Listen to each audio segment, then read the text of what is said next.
Chaque fois que je rédige un nouveau livre, il y a tout le temps comme une espèce de fébrilité lorsque je reçois pour la première fois les copies entre mes mains.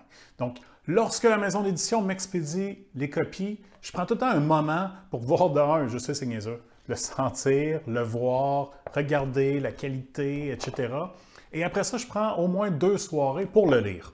À ce moment-là, ça fait à peu près une vingtaine de fois que je lis ce livre-là, parce que je l'ai rédigé, je l'ai corrigé, auto-édité, c'est parti en correction, c'est revenu maison d'édition, c'est revenu tous les changements, puis pour s'assurer que le livre, il n'y ait plus de faute, qu'il soit parfait, que le bon terme est mentionné, donc la révision linguistique, etc. Donc, c'est la dernière fois que je le lis, mais je le lis dans un format justement papier à ce moment-là.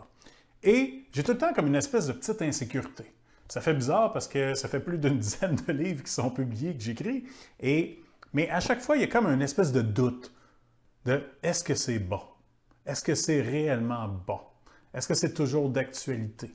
Et je dois vous avouer que je suis vraiment fier de moi, de ce livre-là, donc de 2 par 4, qui est une nouvelle édition. Je l'ai réécrit presque au complet. Il y a beaucoup de nouveaux thèmes. Il y a des thèmes que j'ai enlevés versus la première édition qui a été rédigée en 2018.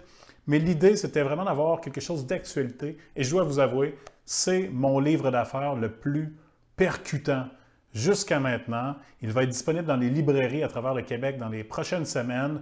Je pense qu'il est en précommande sur certains sites Internet aussi. Donc, 2 par 4, comment bien réussir en affaires. Je vous invite fortement à découvrir ça et à m'envoyer vos commentaires à la suite de votre lecture. Ça me fait toujours plaisir.